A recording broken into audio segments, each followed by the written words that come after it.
meeting of the Education Finance Committee to order. And the first order on our agenda is approval of the minutes. We need to approve both. Do we have a Madam Chair, I motion to approve the minutes.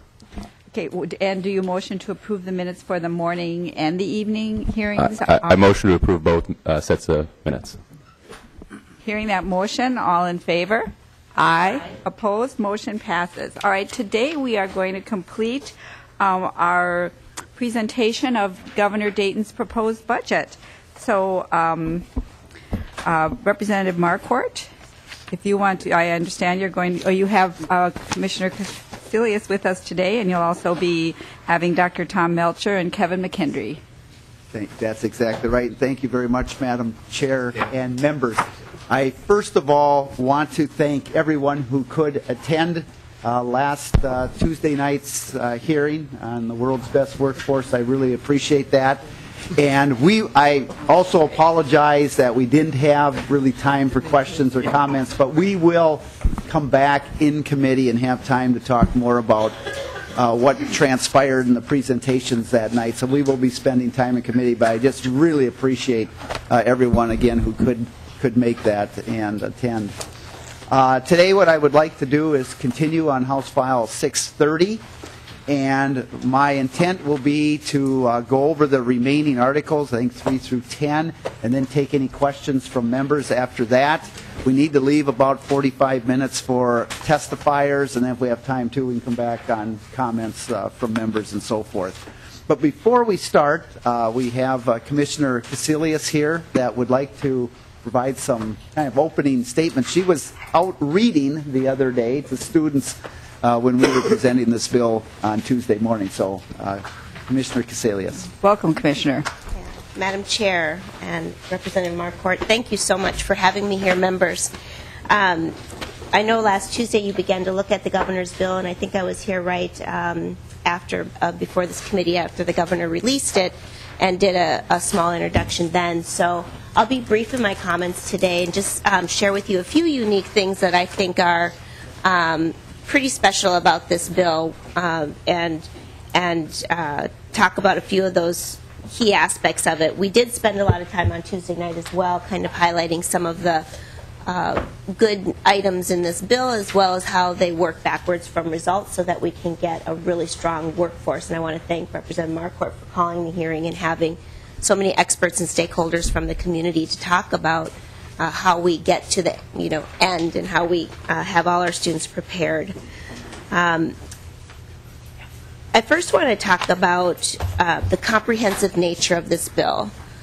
Not only is it seeking to connect K-12 to preschool, but it also, in the higher ed bill, is looking at higher ed.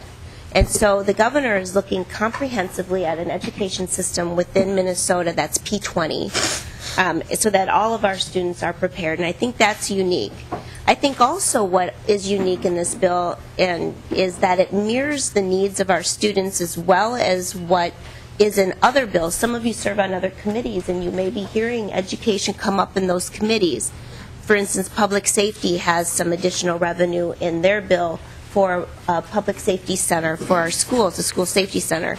You may hear in the DHS bill some additional work that's being done in investment for high quality child care and our quality rating system. So there's an additional investment there in scholarships, as well as some mental health grants and some student maltreatment grants that are out there. And there's some additional investments in housing and rental insurance so that our students who are highly mobile and homeless are able to stay in their same school, because we know that school stability equals better achievement for kids.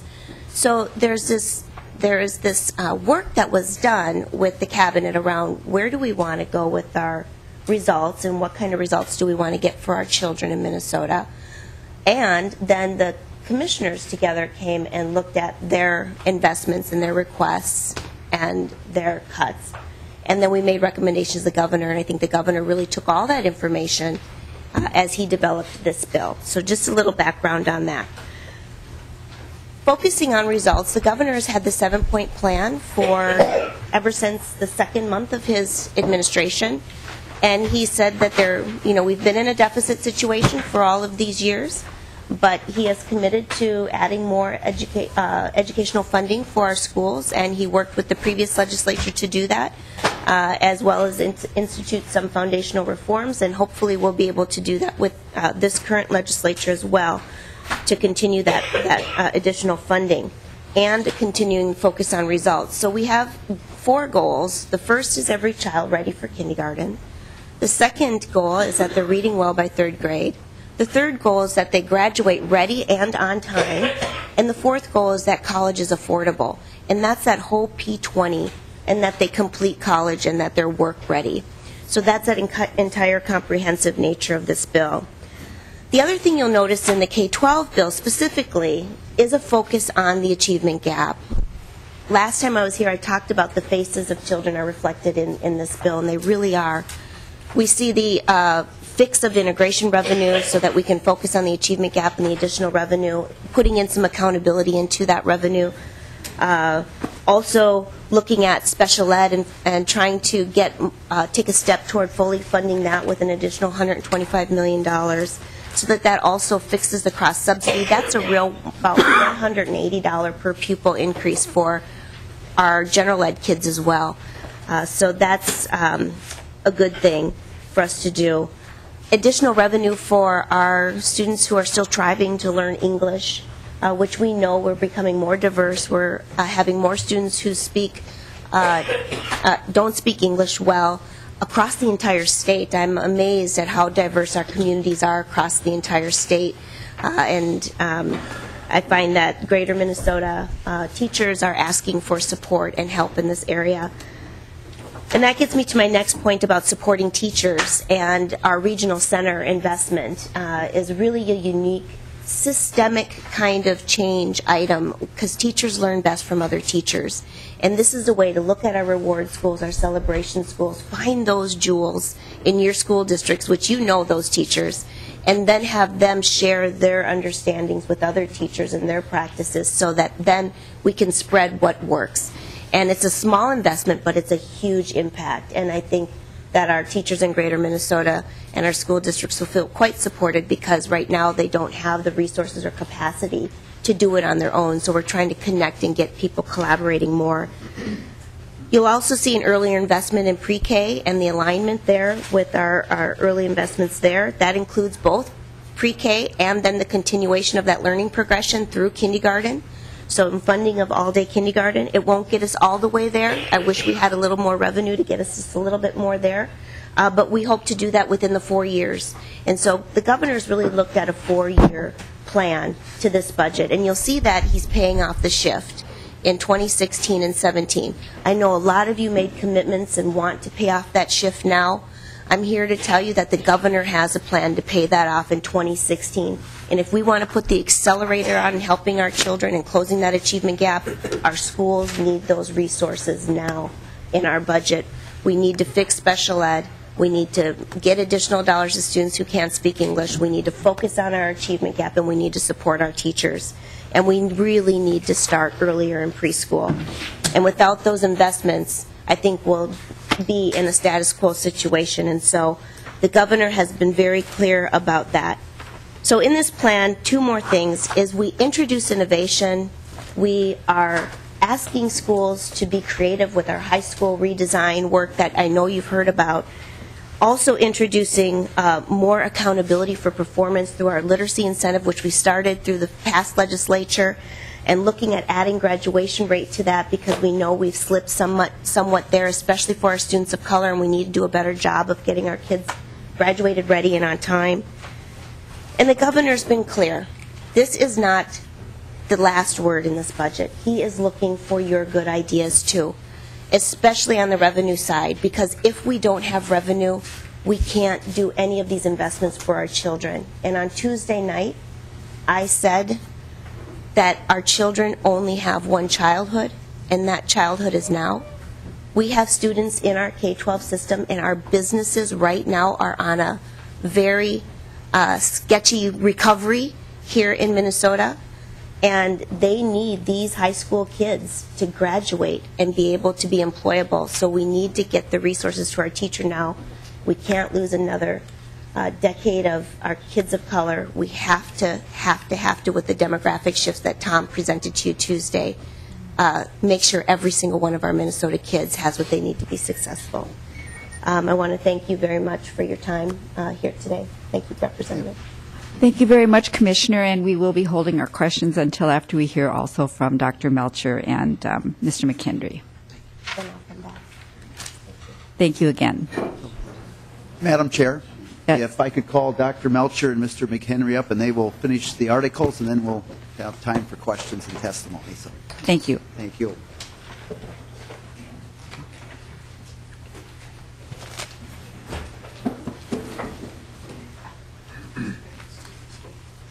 Madam Chair? Yes, Madam Chair and members. Dr. Melcher. My name is Tom Melcher. I'm the Director of Finance at the Department of Education.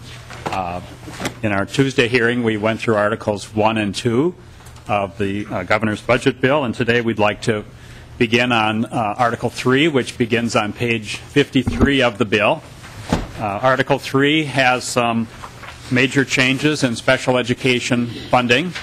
The Governor is recommending an increase of $125 million in special education funding in fiscal year 2015 and later.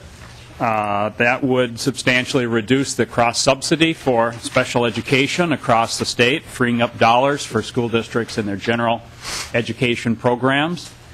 Governor is also recommending allocating a portion of the special education funding based on enrollment data, student data, as well as continuing to fund a portion of the special education based on the excess cost of special education. The special education funding formula, the cost-based portion, would be broadened to include all non-federal costs of special education. Primarily, that would add fringe benefits into the calculation of costs. It would eliminate the caps that we currently have in the proration of the current special education formula, and it would require the serving district to share in a portion of the unfunded cost of special education. So going through the specific items in the bill, the first three sections are technical cross-reference changes that relate to some of the formula changes that are being made, and the first substantive piece of this is in Section 4, which is the definition section on page 60 of the bill. You will see that there is a definition of an annual inflationary increase, which is tied to the Consumer Price Index, and that would be used to adjust the pupil-driven portion of the funding annually based on the rate of inflation and the Consumer Price Index. There's also a definition of non-federal special education expenditures, which essentially is all expenditures that are essential for the school district's to meet the school district's obligation to provide special education and services to students, excluding those portions that are funded with federal funds, and also excluding the general education costs for special education students. The proposed new funding formula is in Section 5 at the bottom of page 60, and what this would do would be to replace the current reimbursement percentage formula with a formula based on the lesser of 70% of the non-federal special education cost, or a rate per student. And the rate per student would have several components. There would be an amount based on the total average daily membership of the school district, adjusted for the poverty and the total enrollment size of the district, that would be very similar to the federal special education funding formula that would be used to establish a base level of funding for all school districts across the state. And then, in addition to that, there would be the excess cost formula, which we currently have, but increased to include the fringe benefits and other costs that are currently not covered in that formula. The definition of special education aid in Section 6 of Article 3 would combine the initial aid, which would be a pupil-driven aid component, and the excess cost aid into one appropriation. There would be an annual report that the department would do looking at the cost of special education and reporting back to the legislature options for making adjustments to these pupil-driven aspects of the formula by January 15th of each odd-numbered year. We know that as we begin to provide funding based on data that we get better data from school districts, and so we want to make sure that we're keeping up to date and the legislature is fully informed as to what the cost of special education is by category of special education and what some of the implications might be for funding based on that. Section 11 of the article deals with the excess cost aid formula, and essentially the change there is that we're replacing the current definition of cost, which is limited to teacher salaries, contracted services, supplies, and equipment, with a new definition which is based on non-federal special education costs. So the big change there is that the cost of fringe benefits would be included in the excess cost calculations.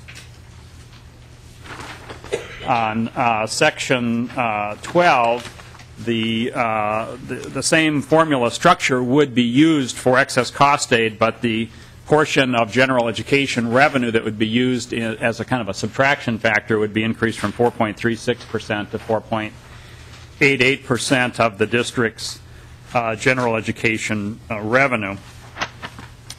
So that is a kind of a quick summary of the Article 3. I do want to point out the repealer section on page 66, which would be repealing some of the aspects of the special education funding that would no longer be needed with the new formula, and also repealing the caps on special education funding so that special education would become a forecasted program rather than a capped program. Article 4 of the governor's budget bill is facilities and technology changes. These are mostly technical changes. Section 1, the debt service appropriation, is updating the statutory standing appropriation for debt service to reflect the latest forecast estimates of what the current costs would be. And then Section 2 is updating the health and safety equalization factor for the proposed change in pupil unit weights. Section 3 would be making an adjustment to the alternative facilities aid that would reallocate the current alternative facilities aid so as to minimize any levy shifts as a result of the other changes in the governor's budget bill. Sections 4 and 5 would again be adjusting equalizing factors and allowances to reflect the changes in pupil unit weights that are being proposed by the governor. And also Section 6 would be making adjustments to per pupil allocations based on the change in pupil weights. Article 5 of the bill deals with nutrition, and the governor is proposing a simplification of the formula for the summer food service replacement aid. We have a $150,000 appropriation for that formula with a very complicated formula, and the governor's recommended that we simplify the formula to allocate that $150,000. So rather than having separate rates for breakfast, lunch, and supplements, we would just have one rate based on the total meal count. There's not a lot of money involved, and it's not worth the complexity of the current system to get $150,000 out across the state. Article 6 deals with accounting, and sections 1 and 2 would pay off the property tax shift in 2017, and sections 3 and 4 is where the aid payment shift would be paid off. You'll see on page 73, line 15, that the aid payment shift would be at 88.8%, 88.5%, excuse me, in fiscal year 2016, and it would be at 90% in 2017 and later. You'll also see a change in Section 4 that relates to another little shift that's less well known than the other shifts we have, which requires us currently to base the excess cost aid for special ed on 74% of the entitlement. So what we end up doing right now is we're paying 82.5% of 74% of the excess cost aid entitlement. What this would do, because we would be combining the excess cost aid with the regular special education aid, we've recalculated that to be 97.4% of the combined special education and excess cost aid entitlement. So that takes you through Article 6, and then I believe, Article 7 is the library article, and this is just appropriations. Based on current law, there are no changes being proposed by the governor there. And Kevin will pick up with Article 8. Yeah, Article 8. Mr. McHenry. Kevin McHenry, Department of Education. Article 8 is the early childhood education article. In the beginning, the main change in this article is dealing with the early childhood scholarships. Right now, there's $3 million per year allocated for early childhood scholarships to high-quality areas. This bill would expand the access, increase it by about $22 million per year. So the increase would be about go from 1.5% of eligible children to about 15% of eligible children to participate in this program. Basically, what this would do is for families that have the certain amount of income, not less than 47% of the state median income in the current calendar year, they could document their child's participation in free and reduced lunch. They would be eligible to participate. Once the family applies and they're awarded a scholarship, they have 12 months to use that scholarship.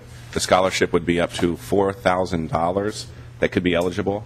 And also, in addition here in paragraph D, it says that the scholarship wouldn't be counted towards their earned income or the family's earned income. As far as preschool and pre-kindergarten eligibility, right now the plan would be we want to have these scholarships tied to high quality. So providers that are working towards their quality rating, towards a 3- and 4-star rating, would be eligible to use these scholarships. And then beginning in July 1st of 2014, the providers must have a 3- or 4-star rating. I think the idea on this is that a lot of the studies that you see on early education and the return on investment for how the students perform, the key is that it has to be linked to high quality early education. So that's the main change in that article. Otherwise, as you go through Section 2, it's continuing appropriations in early childhood. The same thing goes. Article 9 is a prevention article. There are no changes. These are just continuing the appropriations, as is in Article 10 on self-sufficiency and lifelong learning. As we get to Article 11, there are a few changes included. One included is the School Climate Center and the School Climate Council. Those are in Sections 1, 2, and 3. The idea behind this is that the School Climate Council would be a multi-agency effort of individuals working on providing best practices and evidence-based research to help schools with training, to help schools to provide a safe learning environment for children. And this is kind of this is a new initiative included in the budget, in the governor's budget. It's calculated at $500,000 per year. As you go through, there are the appropriations under Section 4 for the department.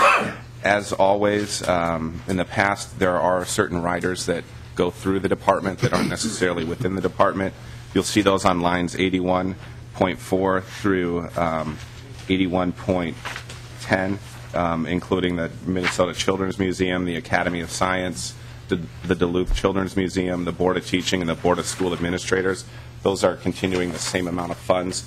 However, there is some new language also in as a rider, and this includes the in paragraph G on line 81. This is in reference to the special ed paperwork reduction that we've been working on through the department, and we have already worked with the special education community on reducing paperwork.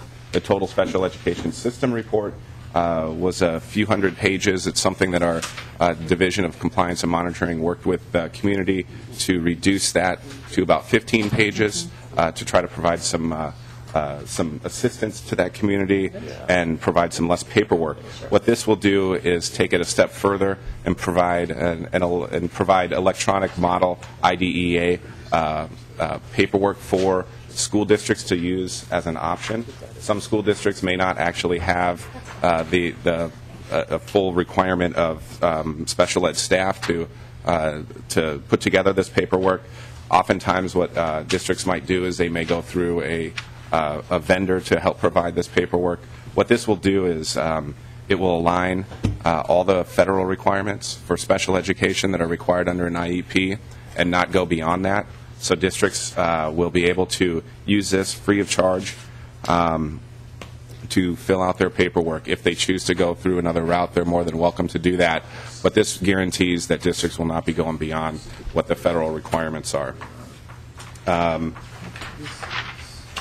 The only other change that's not through us is under, I believe you all had heard from the Perpet Center before, but under Section 6, there's an upgrade to their technology as they're moving from Apple's to a Windows network.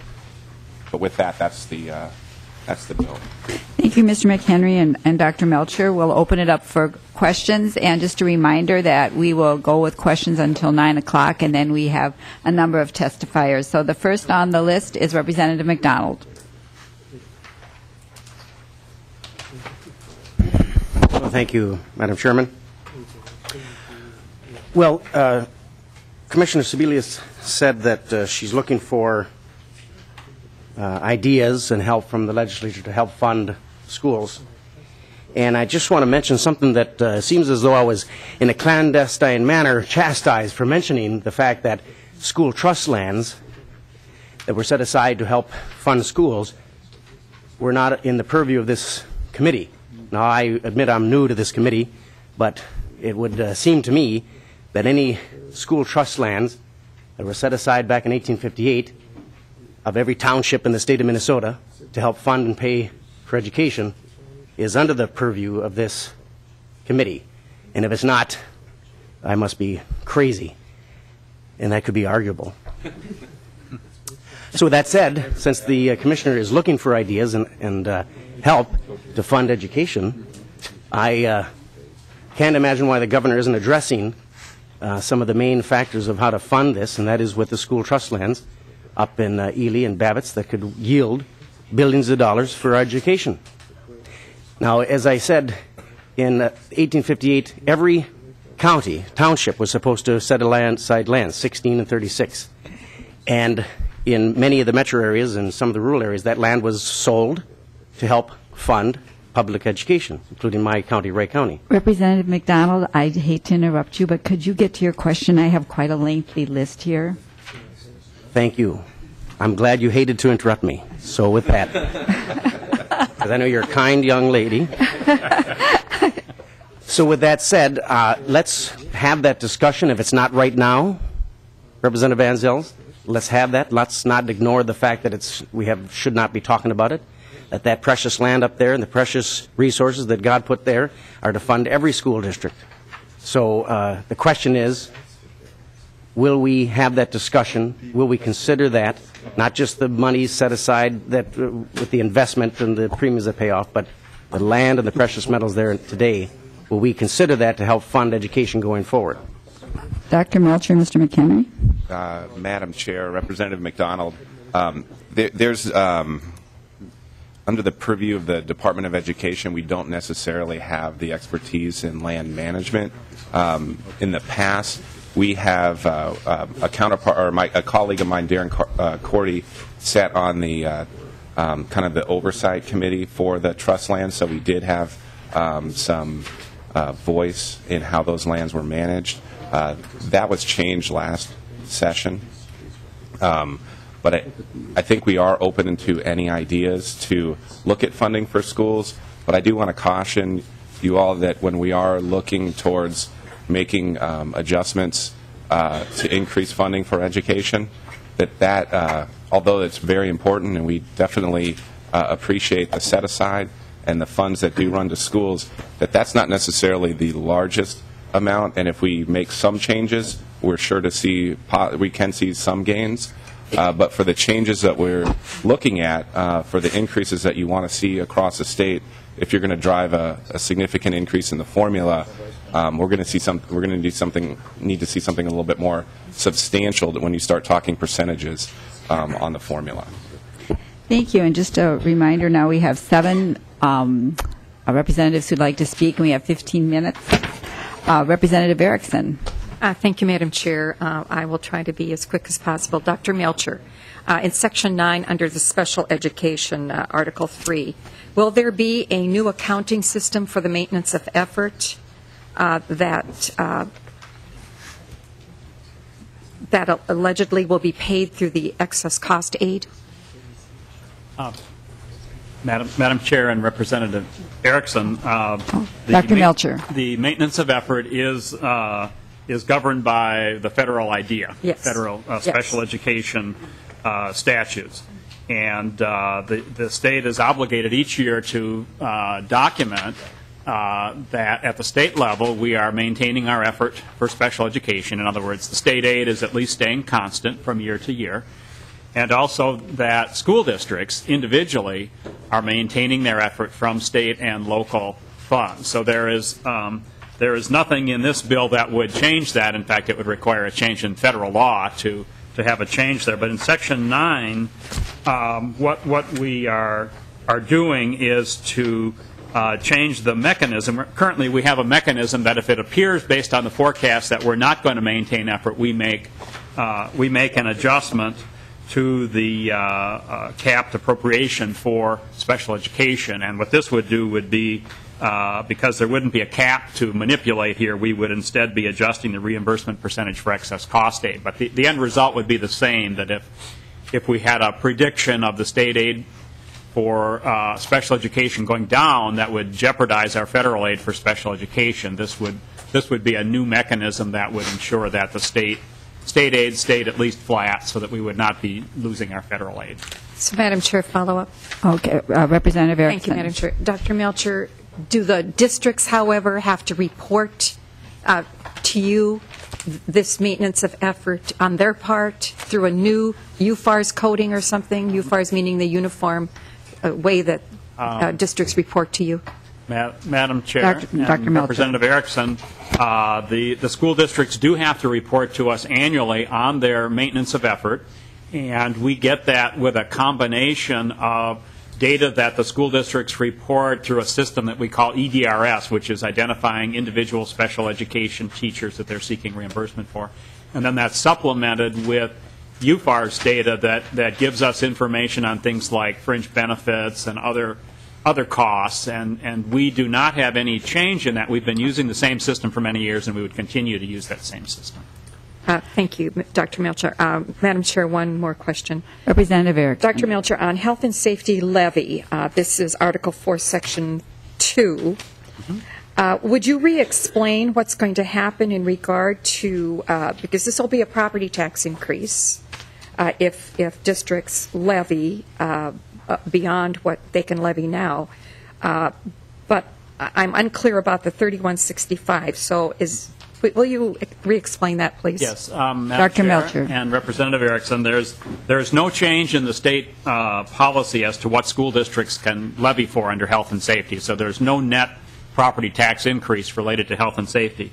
This change in this is a change in the equalizing factor, where we look at what the school district's tax base is per student to calculate equalization aid. The increase in the equalization factor here is to offset the reduction in the number of pupil units because of the pupil unit weighting changes that are in Article 1. So it's just a revenue-neutral adjustment to try to keep the same amount of state aid flowing out that we currently have. And in health and safety, we have a very low equalization factor, so there are only a few districts that qualify for any state aid. Thank you, Dr. Melcher. Thank you, Madam Chair. Representative Quam. Thank you, Madam Chair. Well, I've got a few different points, but one, just touching back on this recent conversation, So there are many places in here where it looks as if there's an increase in a dollar amount, but it's actually revenue neutral because you're adjusting the weightings. So there aren't these huge changes in actuality. It's just accounting and bookkeeping. Is that a reasonable approximation? Dr. Melcher. Madam Chair and Representative Quam, the governor is recommending a simplified pupil accounting system. And there would be fewer weighted pupil units counted as a result of that. And so there are several places where the allowance per pupil is increased proportionately to offset that, so that we end up with a revenue neutral situation. But at the end of the day, with the simpler pupil accounting structure, it will be a little bit easier to explain how the funding works to the public.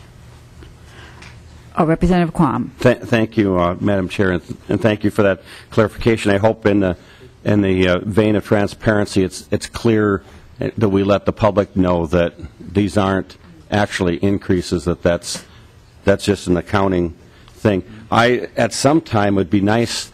It's always nice to have the commissioner present. It'd be very nice to be able to have a conversation which would include representatives being able to get clarifications on points. So I would hope in the future, when the commissioner comes, we would have an opportunity to have that conversation and improve that clarity. I did appreciate the discussions about graduate on time.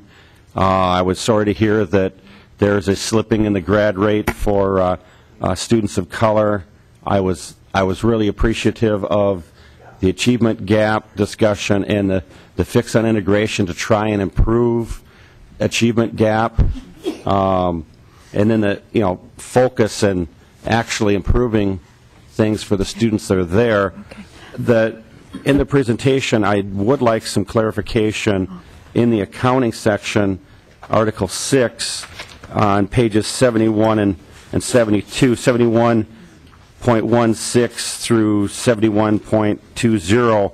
There are three districts pointed out there, and then on the following page, 72.19 through 72.22. Again, these same three districts, which I'd like to understand why they're there, since you've got the two largest cities and then a city that's, about the sixth or seventh largest denoted there. Why are they specially put out, and then, especially when you've got the entire amount of the levy certification prior years, it appears as if they're having some special treatment. Could you enlighten us on that? Dr. Melcher. Madam Chair and Representative Quam, the stricken language that you see, for example, on line 7117 and 7118 is referring to those same districts. So districts receiving revenue under 124D86, subdivision 3, clauses 1, 2, and 3. That is Minneapolis, St. Paul, and Duluth. And what the longstanding practice has been is that those three districts are required to recognize their integration levy a year early, and it's forward shifted to the prior year.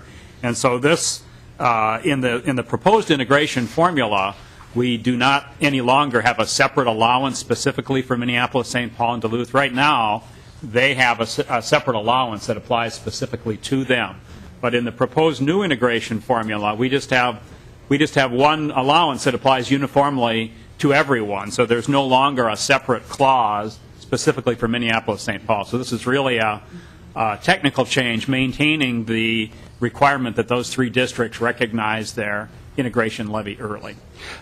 Madam Chair, I understand the original was drawn up for cities of the first class was the original language. When Rochester became a city of the first class, now it's being clarified, maintaining three districts, and you brought up integration. Duluth is below the state average for proportionality of students of color. Rochester is above the state average by quite a bit of students of color. And I just don't understand why we're continuing to maintain a district that doesn't maybe fit into the criteria back when it was, the third largest city, maybe was more diverse, but it's no longer. But I think we need to get rid of some of these arcane carryovers from past decades, and that's part of the problem with the school, formula and some of the funding process, is that we keep doing things because, we've done this in the past, but when they stop making sense, we need to stop carrying over things that don't make sense and aren't connected to facts and the reality of today. Representative Kwan, again, I hate to interrupt you. I'm wondering do you have a question? Yes, okay. I would like to understand the justification for continuing practices that started decades ago and not correcting them in this language. As you say, you're striking old language and adding new.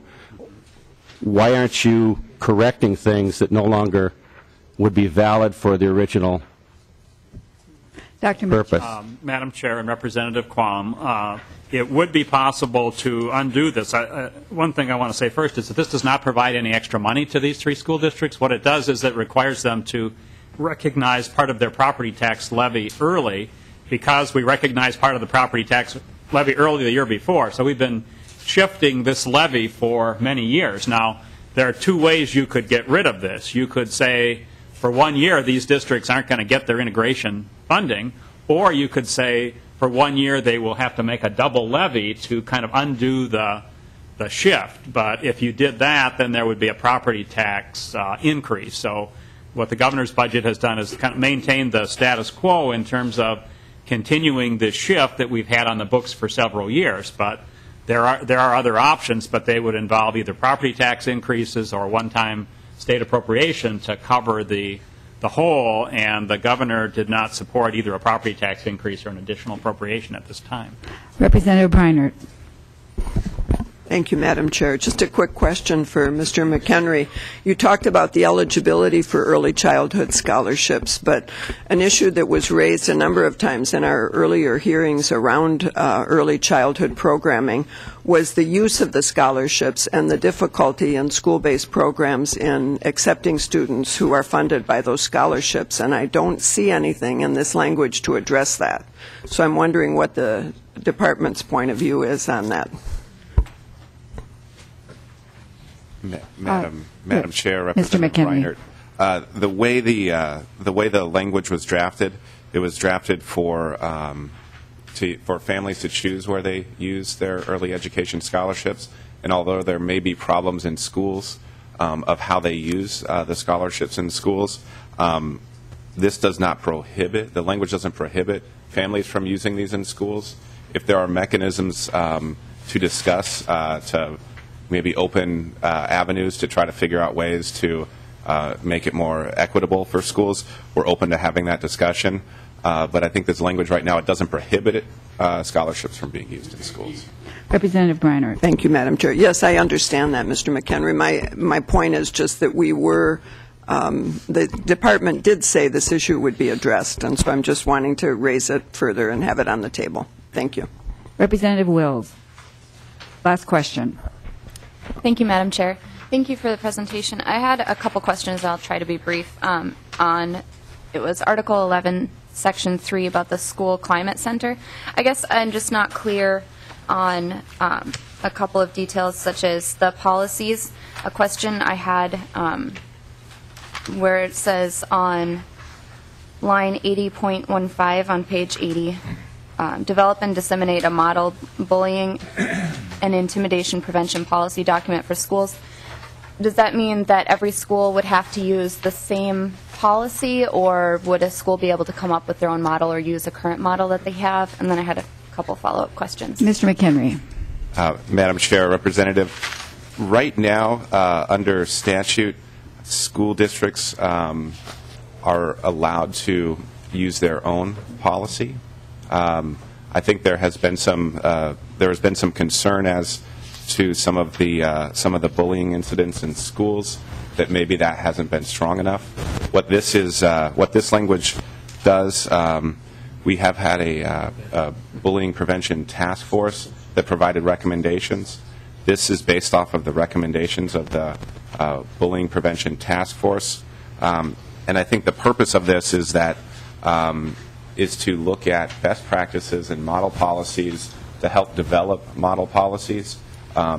And can give those out to school districts. This doesn't say specifically that districts have to use a specific policy that comes out of this climate center, but this is basically saying that this school climate center could help gather these best practices and disseminate what some of these model bullying policies, or bullying prevention policies might be.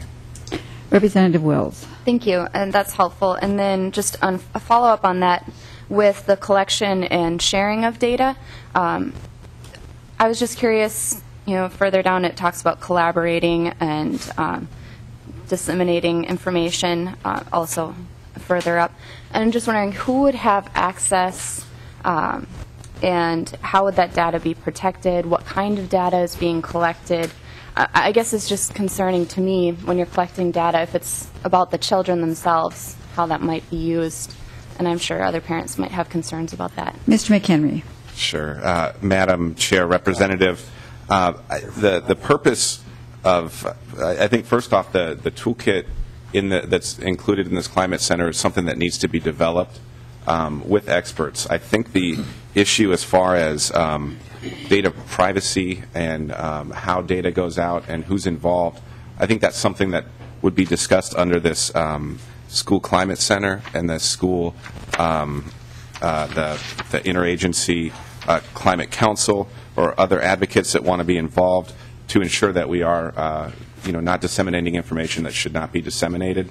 But I think the idea is behind this whole provision the whole three sections here is that we want to make sure that we are providing or helping districts to provide safe learning environments for all students throughout the state. Obviously, each district has its own challenges that it needs to address. But from the Department of Education perspective is that we want to be able to be a resource for districts, not on just bullying prevention, but on any avenue that we can to be more supportive of helping districts accomplish their goals. And we feel that this is something that can help provide some information to districts to help them make some decisions on how they can provide the best and safest learning environment for all students. Representative Wills, last question. Thank you. Yeah, just wanted to ask, because of the data privacy issues, will this bill be going to civil law? Do we know?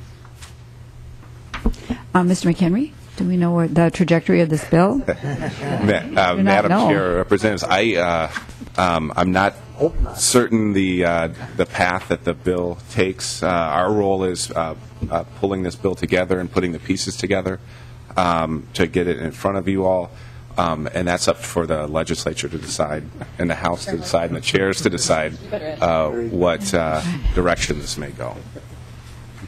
Chair Marquart. Yeah, thank you very much, Madam Chair. There are portions of this bill, like setting up the new climate center, that would be a new agency and so forth that would have to go before the Government Operations Committee.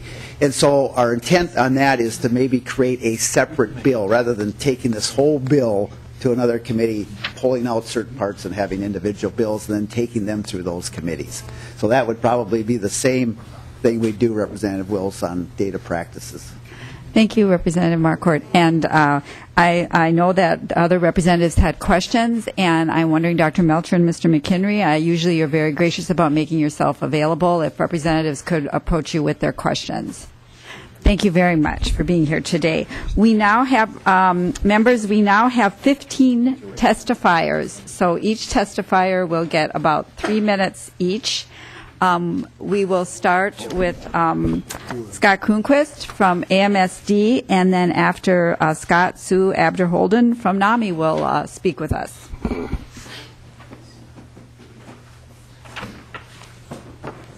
Thank you, Madam Chair and members. My name is Scott Cronquist with the Association of Metropolitan School Districts, and I will try to be very brief. I know you have a tight agenda. First off, we would like to acknowledge the fact that the governor is making a significant investment in education, and this is important in light of the $1 billion state shortfall. So we very much appreciate that. The key points that we are particularly supportive of are continuing integration revenue, although I will remind you that under current law, the levy does not continue. That really will end up resulting in a 30% cut in that program. So we are really urging you to consider reinstating the levy as well as the state aid and moving ahead with a reformed integration revenue program. We are also very supportive of the effort to expand full-day kindergarten.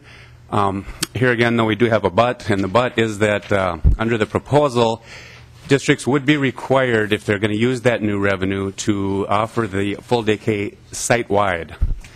And that is problematic for a district that is currently offering full-day K on a sliding fee scale. The numbers just really wouldn't work for them under that scenario, and so they would likely not expand full-day K then, because there wouldn't be enough money to make up for the loss of tuition that they would get from this, if that makes sense to you. So obviously we would like to see you go all the way on full-day K and fully fund it, and then that would make it widely available. Probably the provision that we are the most enthusiastic about are the special education changes. There's a significant increase, and then as you just heard, though, from Dr. Melcher, the huge change would be making this a forecast program. We would move away from having that be a capped appropriation and having it prorated. And that is the large reason why we've seen the special ed cross-subsidy grow in recent years. And so that's a huge change, and we are very supportive of it. Also want to just mention the ELL. We are supportive of that as well, expanding that from 5 to 7 years. I think the research is clear that supports that. And then finally, we don't think that you can do all these things if you want to pay back the shift early.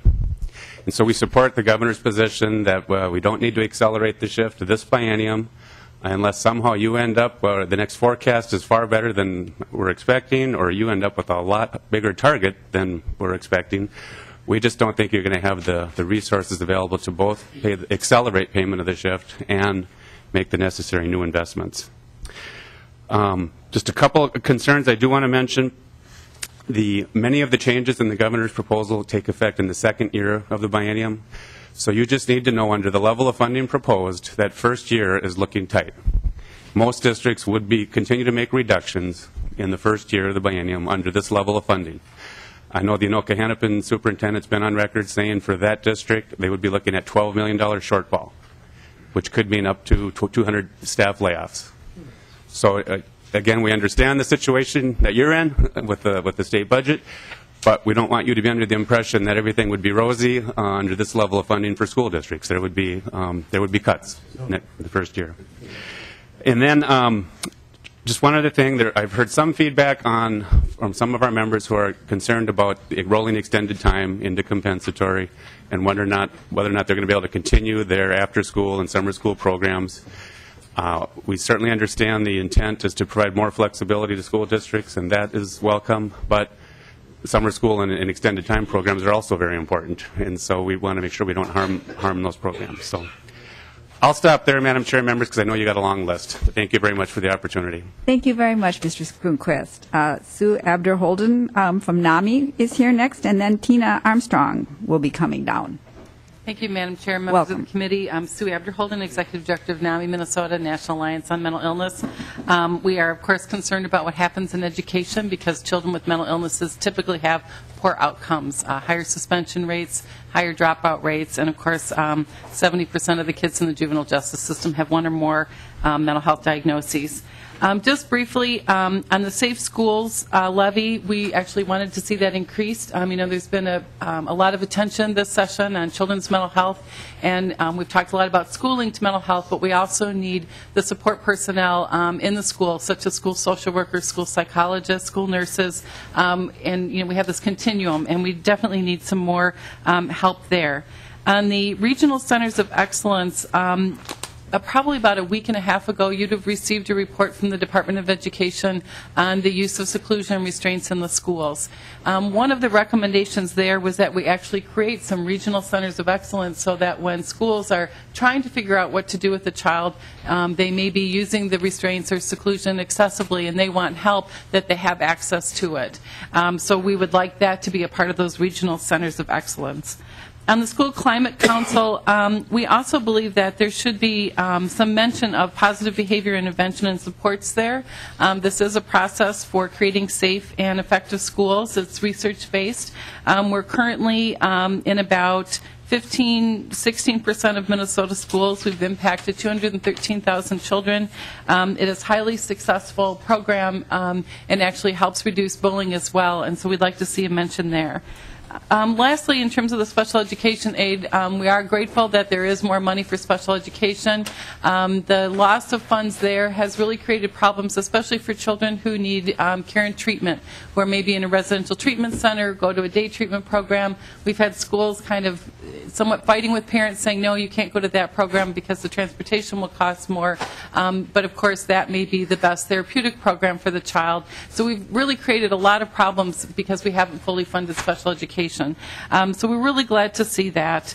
A little nervous, frankly, about the new funding formula. I've been around, as many of you know, way too long. And one of the reasons we developed it the way that we did was particularly for rural areas. So, you know, if you only have 4 children who have an emotional behavioral disorder, you need to have that teacher, whether you have 4 kids or whether you have 8 kids. And so that's kind of how that model first developed.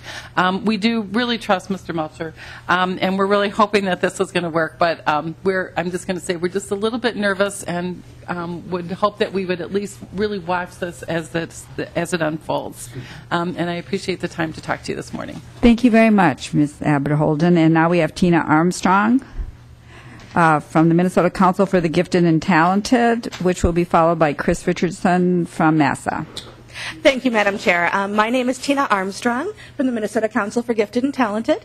I'm the current president of MCGT. We are a statewide nonprofit support and advocacy organization for Minnesota's GT kids. I kind of talk about myself as I get the job of being the head mama bear for the GT kids in Minnesota. We are primarily an organization of parents, although we do have educators and other professionals as part of our membership. Our mission is to promote better understanding of and educational services for gifted and talented kids. We've been around for 56 years now. We've got 600 members, and thousands more are reached through our network of chapters. We've got 28 chapters around the state: Minnetonka, Richfield, St. Paul, Burnsville. We just had one open up in Mankato, Rochester. So we're statewide. We also have some centered on special populations, including our Twice Exceptional, so our GT kids that also have learning disabilities, as well as homeschoolers. We have a large number of homeschoolers in our group. The reason I'm here to talk to you today, and you've got a handout, is because of the GT funding. Within HF 630, there is a repealer of the gifted and talented revenue. Our concerns come from the fact that right now our GT program statute, 120B15, it's all about may. Districts may identify kids, GT kids. They may develop local programs. They may provide staff development for GT. What we have gotten as far as GT and the way we've gotten to where we are in this state is because we also have a GT funding, dedicated funding that can only be spent on these services. Since that funding went into place in 2005, we've grown to having almost 6% of our kids identified as gifted and talented, almost 50,000 kids. We've gone from having 5 full-time gifted programs in the state to 17. And my concern is I am all for more flexible funding and all of those types of things. If this money isn't dedicated, absent having some sort of a mandate for GT in this state, out of necessity, districts are going to put the money where there is a mandate and just towards operational expenses. That is our concern. Even with the GT funding, we've still got a long way to go. Significant challenges in gifted and talented. As far as identification of gifted and talented students from underserved populations. Giftedness manifests itself differently among cultural groups, and these differences are not always recognized within our schools. We talk about the achievement gap. Well, there's an achievement gap in gifted and talented, too, and not all students have access to the resources they need to excel in schools. We need to build an infrastructure to ensure teachers and administrators are trained in gifted and talented. St. Cloud did a study recently, and they had one teacher who had 1 hour of GT in their pre-service. So really what we're looking for is, we have heard from the district, and we're hopeful that they're going to look at some policy provisions to strengthen GT.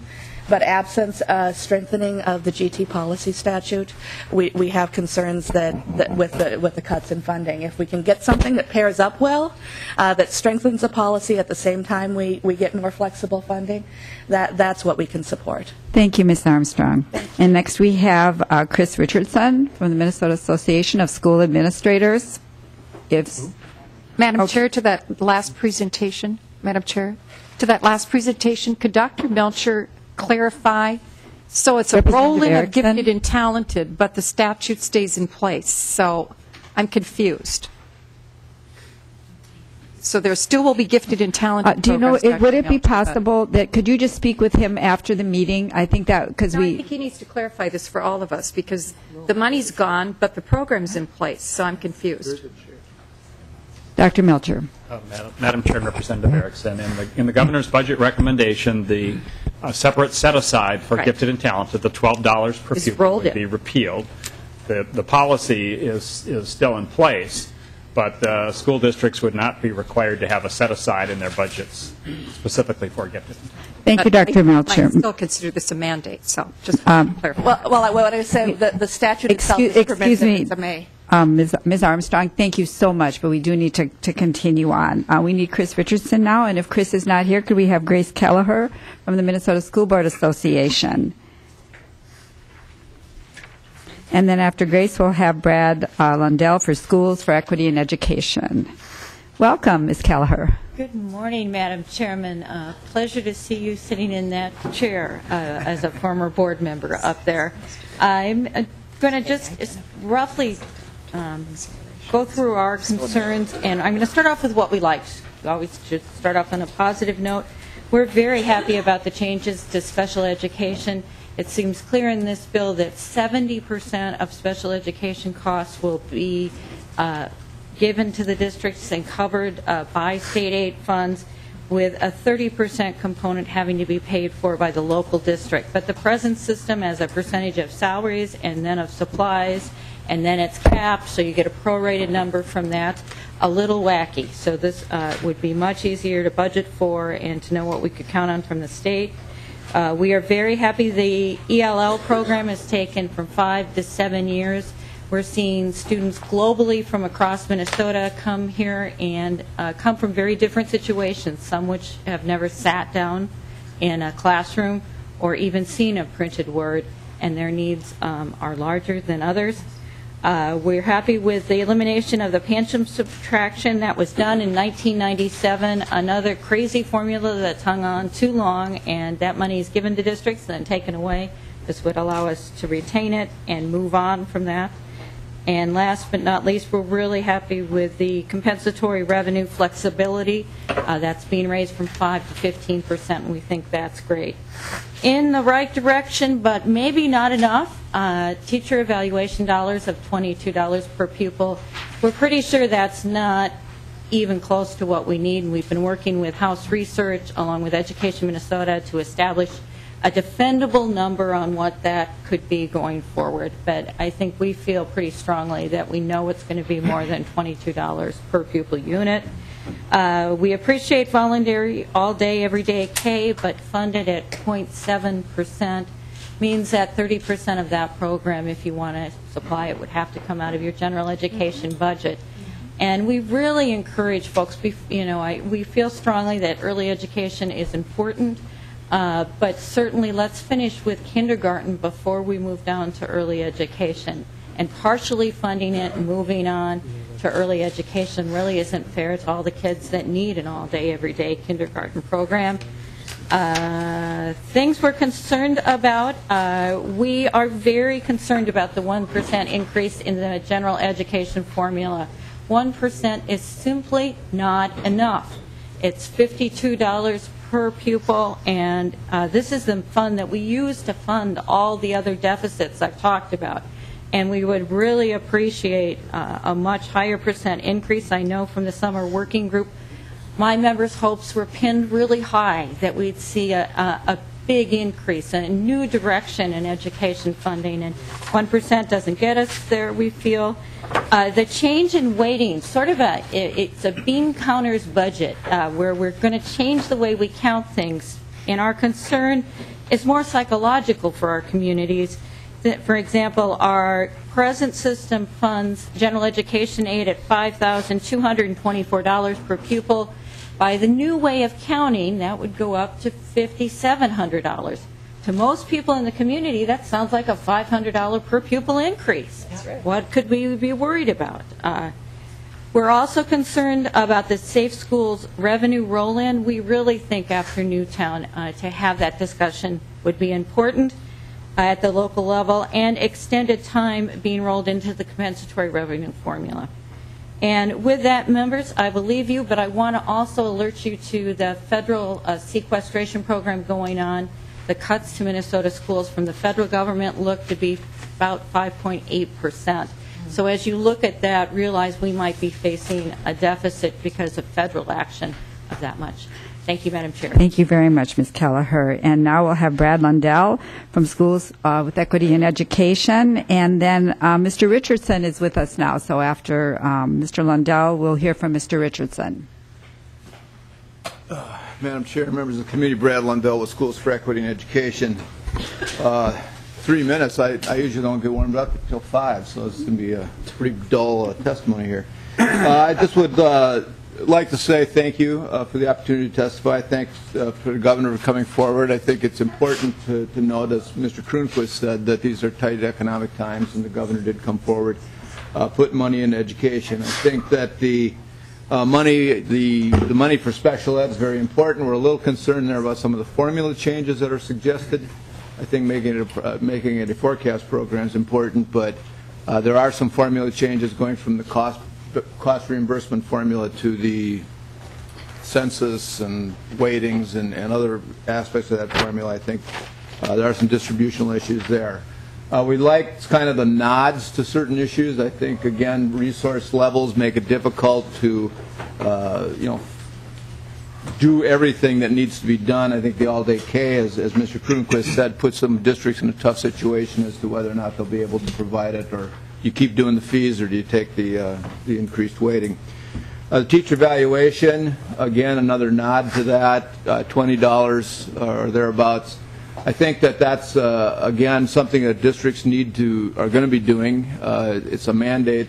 This is not going to fully fund that mandate. We would like to see more in that direction. But again, at least there's a placeholder there to do some things that that need to be done for all districts. I think some of the things, the centers of excellence, I think is a good way to look at this. And maybe there are some ways that they use the centers of excellence to help with teacher evaluation, help with some of the department initiatives that are coming forward.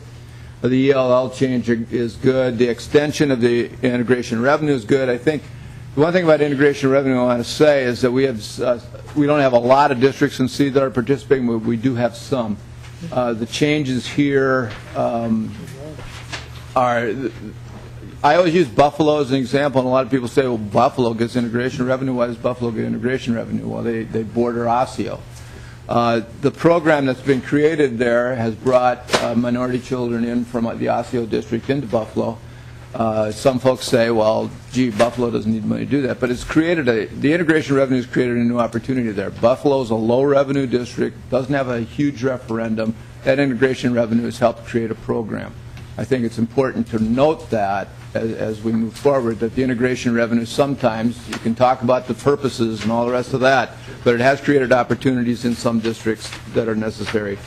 But before leaving, I do want to say we're a little disappointed with some of the absence of some things that in the proposal.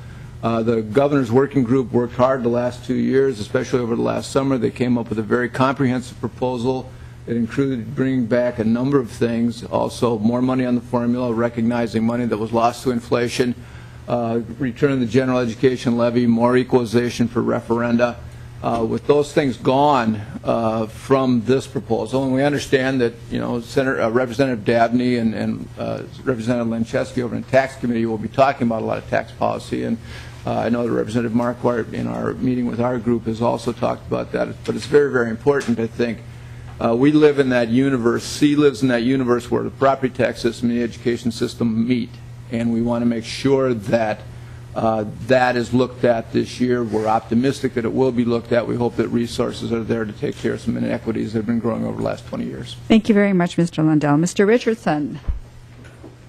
And after Mr. Richardson, we will hear from Connie Hayes, representing the intermediates. Mr. Richardson, welcome. Thank you, Madam Chair. Madam Chair and members of the committee, my name is Dr. Chris Richardson. I'm superintendent of Northfield Public Schools. I'm completing my 32nd year as a school superintendent. I've worked in districts of 250 kids K-12 and districts of 22,000 kids K-12.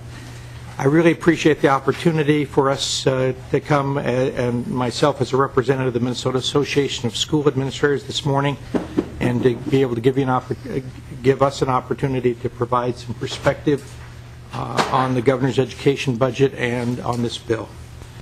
I think as a school administrator, I would be remiss if I didn't indicate to you that we continue to be concerned about the fact that the constitutional duty of the legislature to provide the general, uniform, thorough, and efficient system of public schools is continuing to struggle. We have a funding system that really has become increasingly inadequate, and because of that, we, I think, are seeing more and more driving dollars or driving an effort to try to create additional resources by going to voter-approved referenda as the alternative to the necessary funding that we need for regular ed and special education programs. We want to thank the governor for his support of K-12 education and recognize him for presenting 2 consecutive budgets that significantly increase funding for K-12. But despite those efforts, I think there are several things that are going on that we'd like to address and ask for the consideration in terms of possible revisions. First, I think we need to look at the increase in the general fund revenue basic formula amount to a level that truly recognizes the costs of educating students in Minnesota.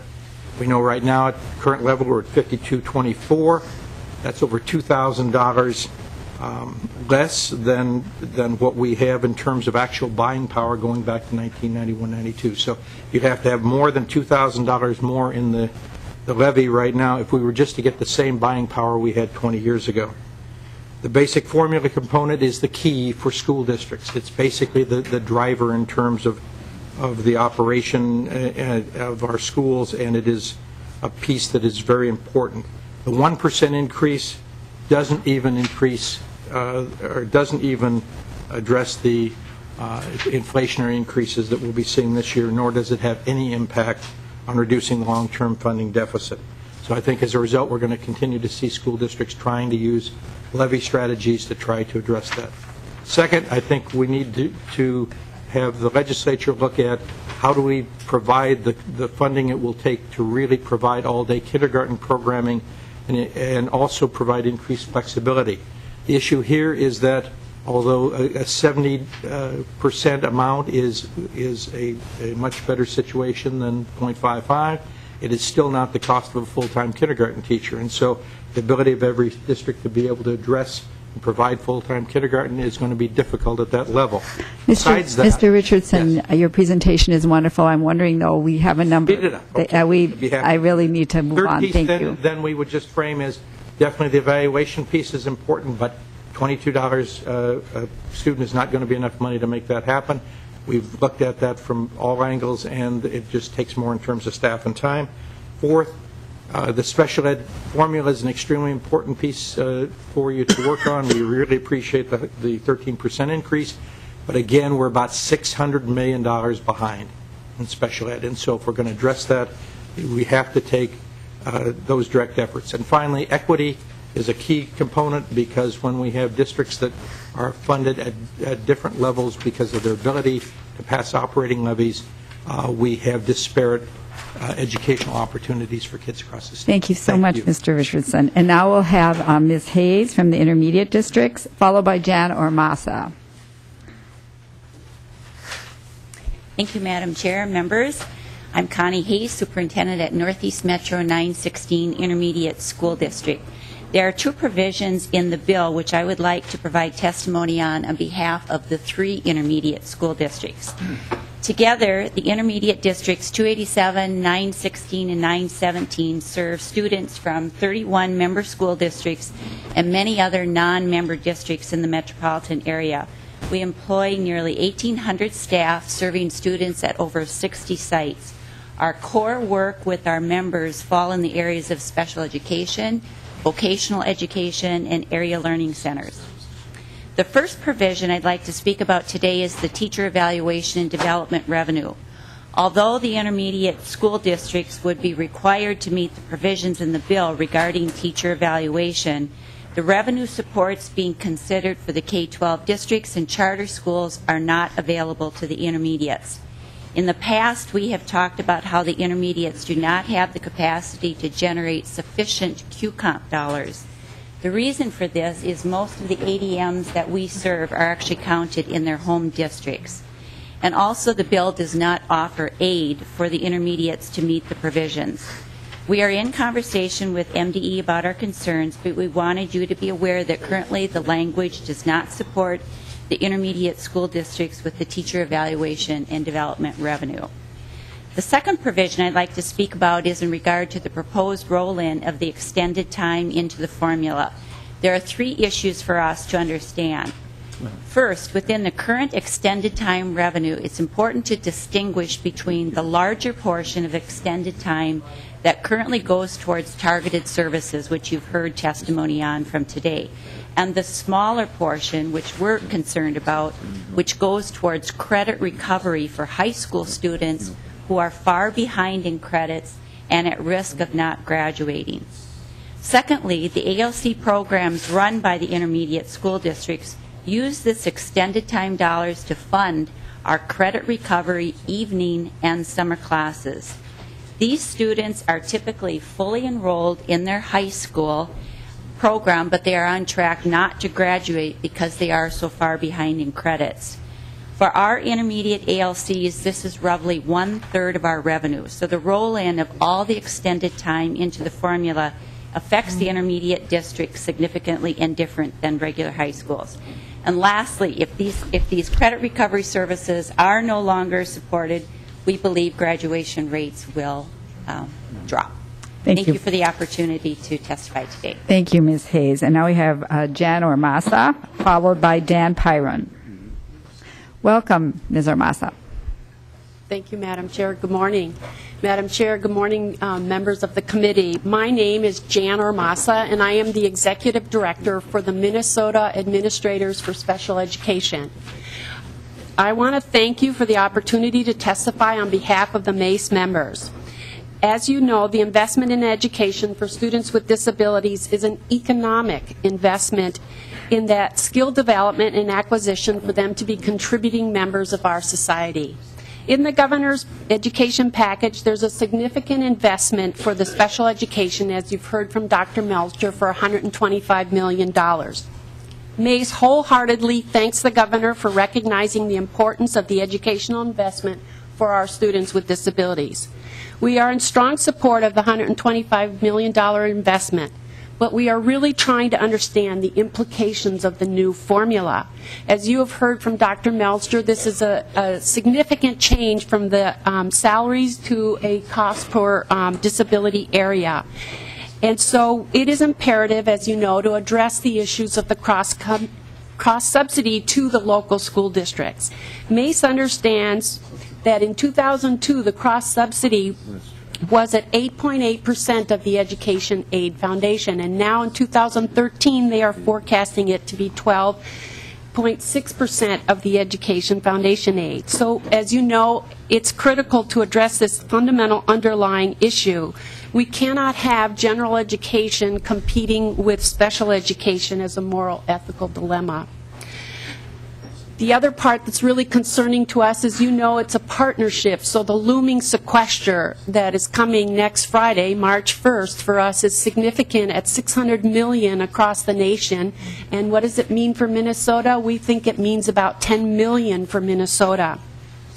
That partnership is also the piece with, as we look at the trend and what's happening with the complexity with special education, a student with autism doesn't just need a special education teacher, they need related service providers, speech pathologists, to help them with language processing, social workers with skill development, they need OTs for sensory integration, and so it's not just one piece. So we are willing to work with the governor, but we're very concerned about what happened to the $70 million difference between the working group component.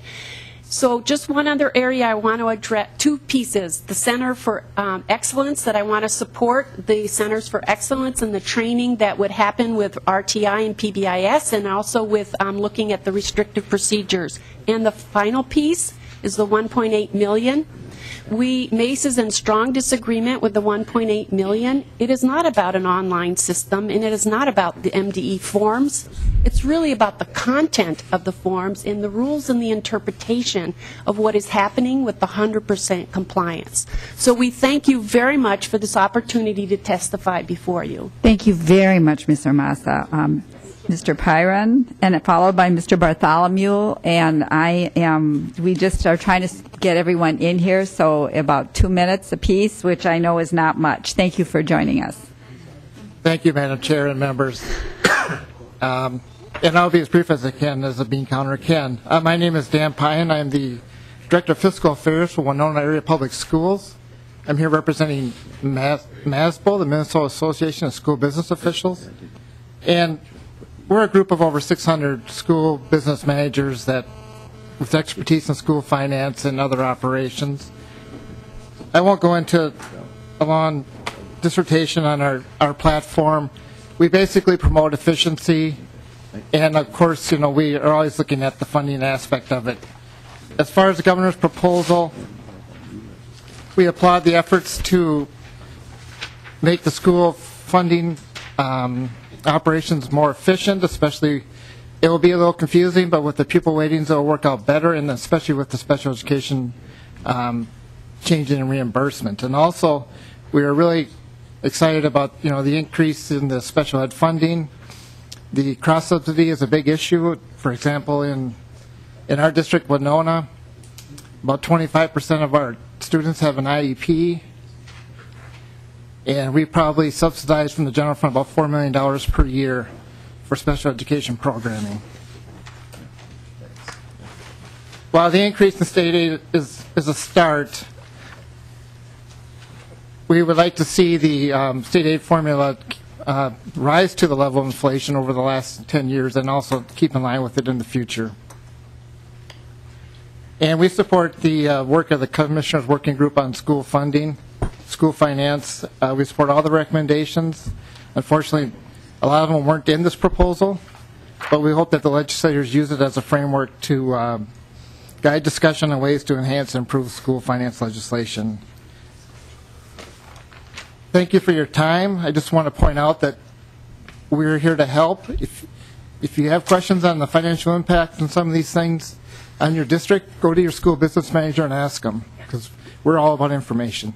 And it's nice to see that somebody referenced this budget as the bean counter's budget. Thank you. Thank you very much, Mr. Pyron, and so far you get the award for the most concise presentation. Mr. Bartholomew is next from the Minnesota Business Partnership, followed by Mr. Pritchard from the Minnesota Family Council.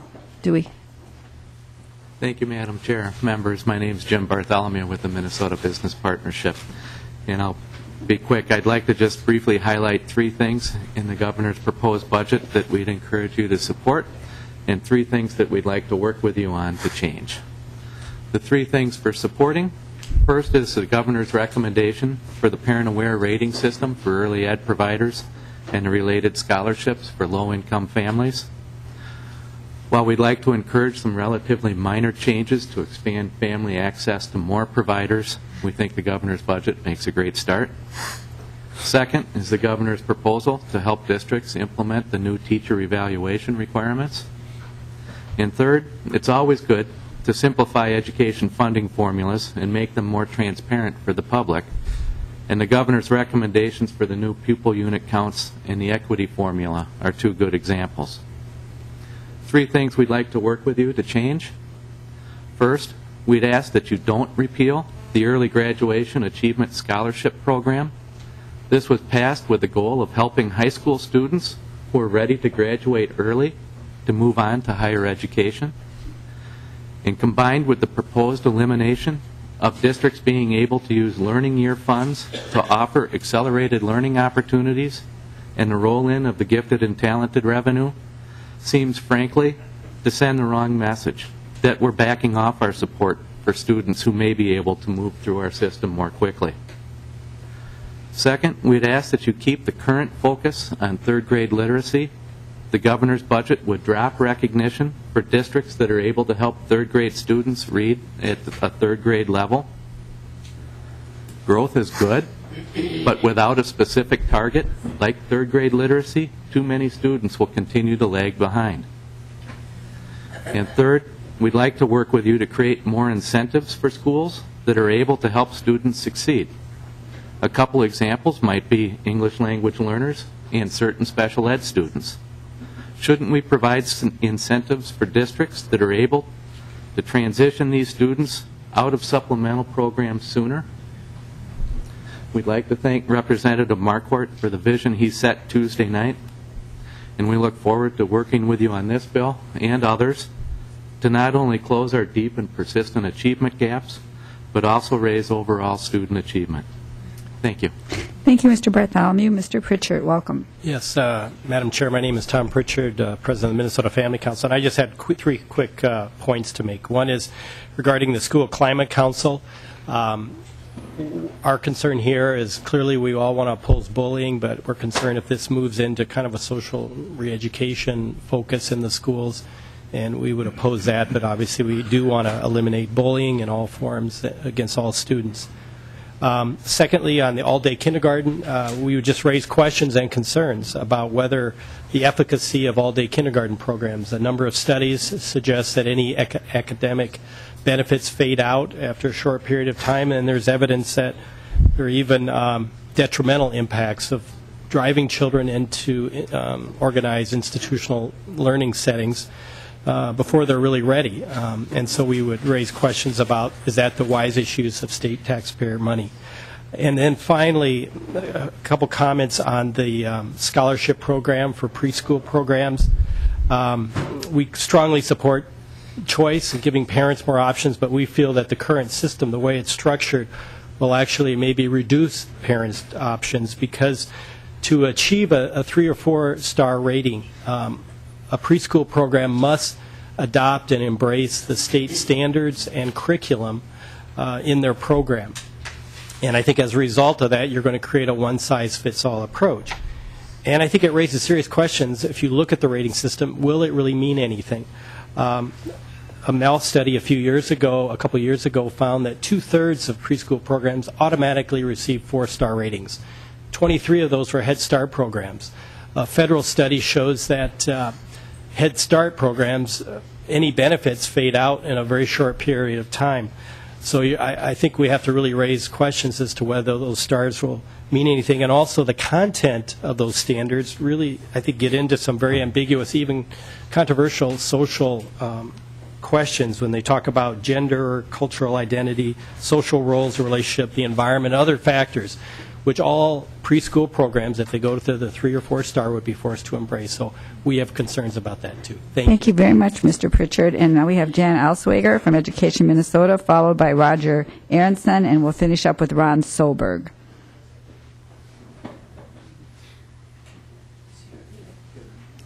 Welcome. Good morning. I'm Jan Alswager, representing Education Minnesota, and I will keep my comments very, very brief. My first point is that I first of all want to applaud the governor for dealing with a budget deficit problem that we've had over the years. And just a reminder that about 10 years ago, the education funding plan was all changed with that, and the $900 million tax increase that was supposed to go in place did not. And as a result, we've seen budget after budget. And so the governor has put forth a education bill or budget that is without gimmicks or things that we can't figure out. And so it's very straightforward. And that he's also, in other bills, creating a very strong fiscal foundation for our state and for our schools. So that being said, we appreciate that there is money on the formula, and there's funding for all-day, everyday kindergarten, and that there is special ed funding and for teacher development and evaluation. We believe that there should be some more funding in those areas because of some of the comments made by the previous testifiers, so I won't repeat those. You will see us working with other education organizations to try to improve the teacher evaluation funding because we want that to be very successful. I believe I've stated that in the past. The special education funding is very helpful as well. At the end of the day, I hope that we have a budget that is brought forward by the bodies and the governor that can actually put a little more money into education. Otherwise, our districts are going to see some cuts. Thank you. Thank you very much. And now we have Roger Aronson. Madam Chair, members, my name is Roger Aronson. I represent the elementary and the secondary school principals associations throughout Minnesota. We have 1,700 school principals and assistant principals. And we're here to testify in support of House File 630. Let me say, it's our position that any budget that isn't a cut is already in the good territory. And we're moving that way with this particular proposal. It's a question of prioritizing. We like the priorities of money on the formula and the special ed money. It's our view that this maximizes local control, local accountability, and the things that we can do for kids with staffing and providing program. That's essential to us. Down the list of the all-day kindergarten, this initiative is strongly supported by both the secondary and the elementary principals. This step in this is very positive, and we applaud that as well. We're interested in the alternative monies on the QComp type revenue that's going towards teacher evaluation. We think that should include principals as well, and we think it will. And as we talk about that some more, that's very exciting as well, Madam Chair. I might say the question is how do you prioritize all these things? We like the ordering of the priorities here, and we appreciate the bill, Madam Chair. Thank you very much, Mr. Harrison. And Mr. Solberg.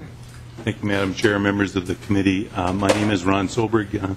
I'm here today representing the Lake Superior area schools. I'm handing out a copy of our legislative platform. You don't have to read it. I just wanted you to look at the picture so you can get an idea of where these school districts are located. They're for the most part, the non-range school districts up in northeastern Minnesota around Lake Superior. And I just want to say that we strongly support the governor's bill. We really appreciate the fact that he's putting more funding into education, and the difficulty that he's had to find the revenue in order to put this money in there indicates what a difficult job that is to reverse the recent trend and to start funding education again. So I'll stop there.